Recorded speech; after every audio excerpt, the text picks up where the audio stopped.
মাওলানা দেলাওয়ার হোসেন সাইদি রাহেমাহুল্লাহর একটা চমৎকার উদাহরণ আছে, যে যারা শুধু এই কথা বলে যে হুজুর আপনারা এক হয়ে যান তাহলে সব ঠিক হয়ে যাবে, এই কথাটা শুধুমাত্র তার আহ্বান না, এটা একটা চক্রান্ত কোনো একটা গোষ্ঠী।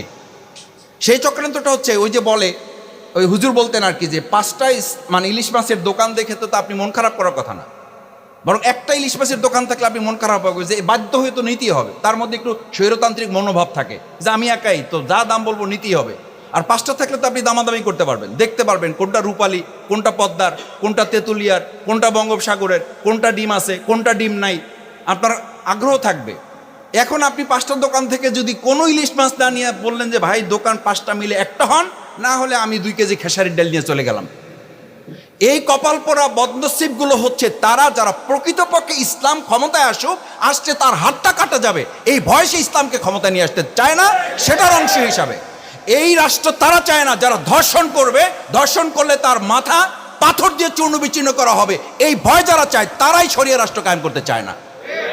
এইটার জন্য আপনি আমরা এখানে যারা আছি, আমাকে এটা ভালোভাবে মাথায় নিতে হবে। আমি ব্যক্তিগতভাবে আপনাদের একজন কর্মী, আমি খুব সিরিয়াসলি উপলব্ধি করি যে প্রসঙ্গটা শুধু আমাদের ব্যক্তিগতভাবে দলীয়ভাবে আমাদের ঐক্যবদ্ধ হওয়ার পিছনে আমাদের যতখানি উদ্যোগ এবং আগ্রহ আছে, তার পিছনে আমাদের যারা প্রতিপক্ষ তারা কিন্তু আমাদের পিছনে আমাদের চেয়ে বেশি কাজ করে।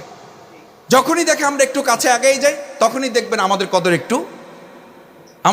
একটু বেড়ে যায়। যেই আমাদের কদর আবার বেড়ে যায়, তখন আমরা মনে করি যে তাহলে বোধহয় ঠিক আছে, এবার থাক, এবার আর দরকার নাই, যেহেতু একটু কদর বাড়ছে। এই কদরটুকু আসলে আপনাকে এই জন্য বাড়ানো হয় না, এই কদরটুকু বাড়ছে এই কারণে যে ওই যে ব্যাঙ হাতির মাথায় লাথি মারে কেন, যে একটু আগে আমাদের একজন ভাই বললেন যে ব্যাঙ তো হাতির মাথায় লাথি মারে এই জন্য তার পিছনে একটা পাওয়ার আছে। এই পাওয়ারটা হচ্ছে আমাদের বাংলাদেশ এবং বাংলাদেশের বাইরের পার্শ্ববর্তী একটা শক্তি আছে, কোনোভাবে এদেশের ওলামায়ে কেরাম ইসলামপন্থী দলকে সামনে এগুতে দিবে না। সেই যে তারা শক্তি, ওই 5 পয়সা শক্তি, বলো যে 5 হাত নিচে মাটি খোঁড়ার পরে দেখা গেল একটা 5 পয়সার আদলি পাওয়া গেছে, তো 5 পয়সার আদলির জোরে ব্যাঙ হাতির মাথায় লাথি মারে।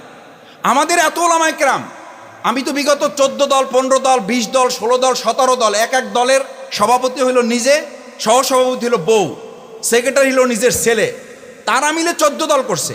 আর আমাদের তো এখানে এক একজন ইমাম আছে, কয়েক হাজার লোকের মুসল্লির নেতা।